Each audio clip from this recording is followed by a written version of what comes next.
No change means nothing was learned.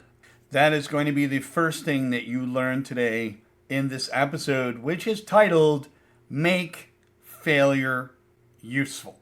The biggest thing that I'm seeing out there today is that a lot of people don't have the best relationship with failure.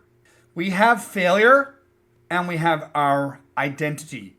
And that relationship between the two needs to be healed if you're going to be that person to get past making mistakes and failure. Because there's a lot of anxiety around failure. So we're going to go ahead and unpack that right here, right now. And I'm going to go ahead and break down the very first point. And this is the first point. Good results lag behind new actions. So a lot of times when we have a failure or we make a mistake or we have an error, what tends to happen more often than not is not necessarily the error itself, but the interpretation of the error. And a lot of times you may not get the result. So in other words, you don't get the result, but you look at it as a problem or a bummer or an issue. And what needs to be understood is that a lot of good results lag behind new actions. So if you didn't get the results in the first shot, the next action has the ability and capability to give you new results. And that's where persistence comes in. So interpretation and persistence will move you forward. Let's go on to the next one. The next key point is knowing what's wrong isn't a change. So just because you figured out what's wrong doesn't mean that a change has actually occurred. It's important for you to evaluate what's wrong and ask yourself, what can we do to repair it so we can move forward? Next key point is feeling sad about the error won't fix things. And that's what happens is we have a mistake, we make an issue, we cause a problem, something happens, and we get caught up in our emotions. We're not looking at it logically, we're looking at it emotionally. So we start to feel sad about the error. And that error is repairable, but feeling sad about it is not going to fix things. And that's another key point that's going to help your relationship with failure. Next key point is you need to adapt in order to survive. And when we are making a mistake, that repair, that change, that adjustment, that's all part of adaptability. In order for us to survive and move forward in this world, we have to learn emotional resilience and adaptability. And this is where you need to learn to adapt. I'm an outdoors person. I love to go camping. Nothing goes right in the wild. Nothing goes right out in the forest. You have to adapt to everything that goes down. And that's all part of nature. Nature even adapts, and we are part of nature, so we have to learn to adapt too. And the next key point is true skill is by doing it 100 times over. A lot of us are either in the future or the past. And if you are trying to practice something, having your mind in the future can prevent you from doing your task right here and now. Having your mind in the past can stop you from doing your task right now. You have to be in the process. And being in the process is understanding that, okay, I'm just going to do it over and over again. And a lot of people don't like repetition because they find it to be boring, it's not sexy, whatever the case may be. But true skill is by doing it in the moment 100 times over.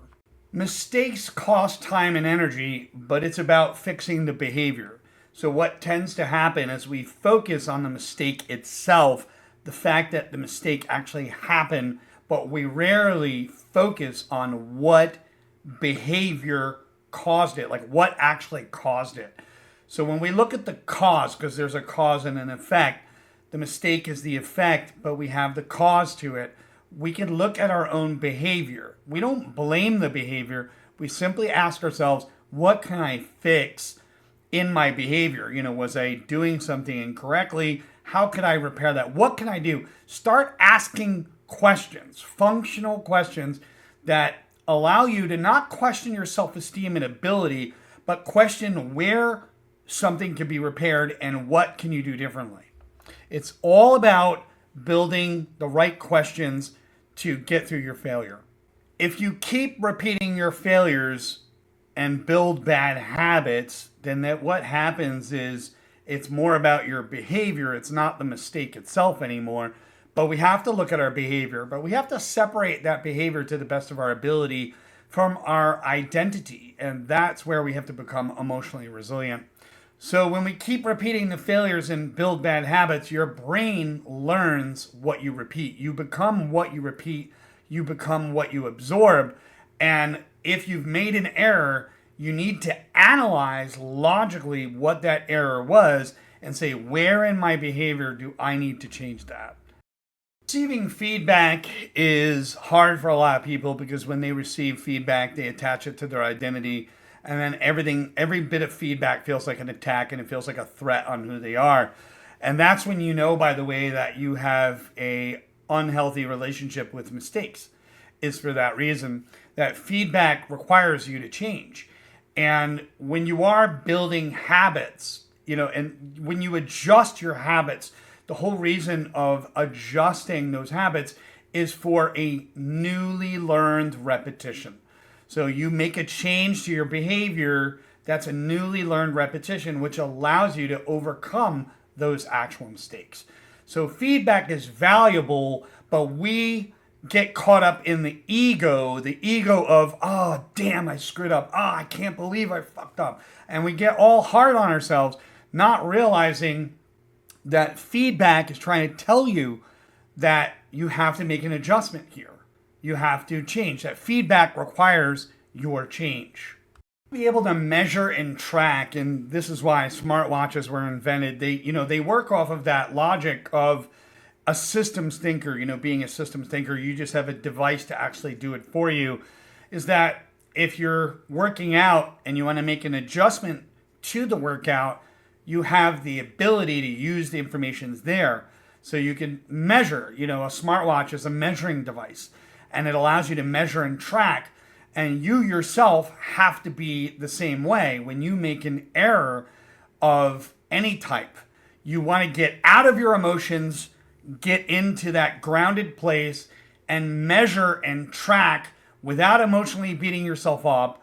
Measure and tracking will stop you. It stops faking the progress, because we feel like, oh, I'll just do it again. And here's the deal. When you measure and track stuff, the whole point of that is to provide you with evidence and information that you can interpret wisely, and then you get to do a newly learned pattern. You're like, all right, if I just make this change, I'm going to go down a different road, a different pattern, but with the new information. So you have to take that information that's acquired from measuring and tracking, however you do it, and apply it to what you wish to change. And that's where the value is. Actions can be checked. What does that mean? Well, our self-talk and our thoughts in our head will throw us back into the emotional place. It'll start to say things like, oh, you're no good. Why bother? Just give up now. And all of that self-talk comes in. And speaking out loud has a lot of power.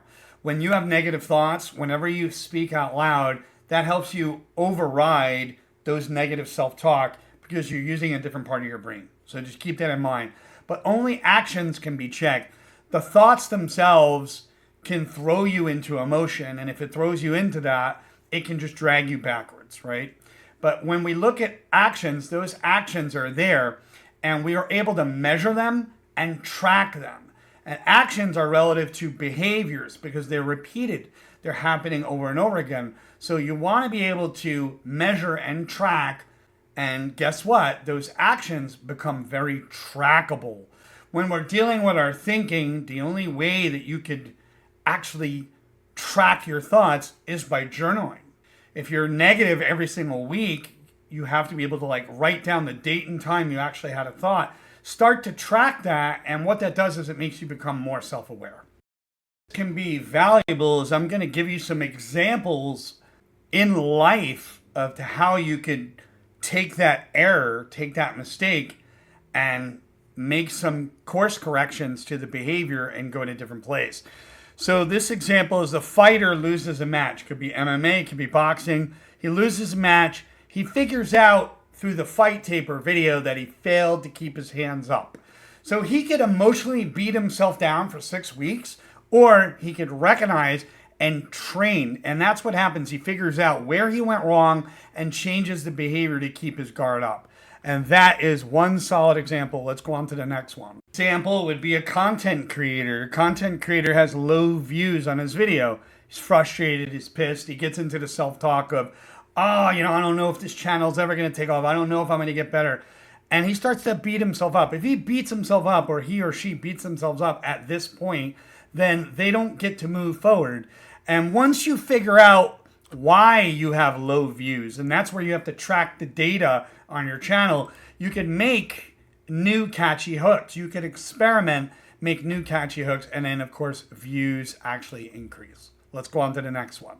This has to do with business. Now, with business, the stakes go up because you're dealing with money.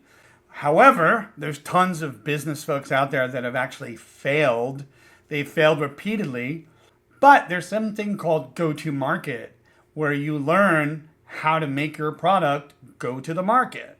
Now, in this case, if a business launch completely fails, it fails miserably, what they can do is take a look at the data, look at what happened, try to do your best to discover what went down, get the pre-orders first for the next time. Your next step is, okay, we're just going to get pre-orders first, and then the next launch actually succeeds as a result.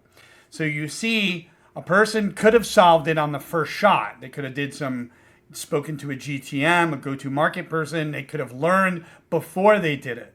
However, sometimes you have to find out. You have to take a chance. You have to have some kind of risk. It's all about mitigating of risk. So you get the pre-orders first and the next launch succeeds. Let's go on to the next one. This one is with school. You have a student, they get bad grades. They might do some flashcards, practice questions with a timer and spend a half hour at a time, half-hour intervals or 15-minute. Sometimes doing the short breaks, 15 minutes, and then another break of 15 minutes. They practice the questions with a timer, and then their score improves. So you got to understand that the failure provides you with data, provides you with information. It provides you with a stepping stone to move you forward. And if you don't see it that way, if you connect it to your identity, you are emotionally hurting yourself and your self-esteem. There's relationships, repeated bad relationships. What happens? They learn from boundaries. They have the boundaries. They learn boundaries from the bad experiences. So they've gotten in relationship. They've had a ton of bad experiences, but they failed. The biggest failure when we make a mistake, here's the biggest failure. The biggest failure when we make a mistake is not realizing what we can do and not realizing our own emotional resilience. That's where the biggest mistake of them all. That's where it weighs very heavy. That's where we have to learn as people. So you learn boundaries because you've had bad experiences, bad relationships. So what you do is you add boundaries and you actually stand by them. Speaking, I've done a lot of public speaking engagements myself. I enjoy it, and you learn a whole lot. You learn that not every crowd's the same.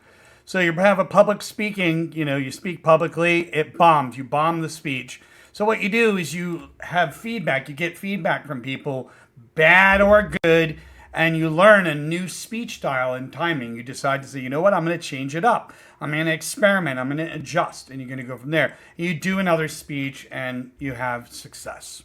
It goes towards health. You have a health scare. You realize, I have bad eating, bad health behaviors. All of a sudden, from there, you start the gym, you eat good food, you measure and track, and then finally, your body checks out and the tests improve. So you can see where this is going.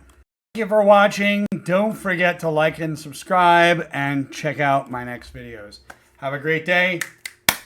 Take care. This is the Voices of Victory, and I'm Mario Leone. Take care.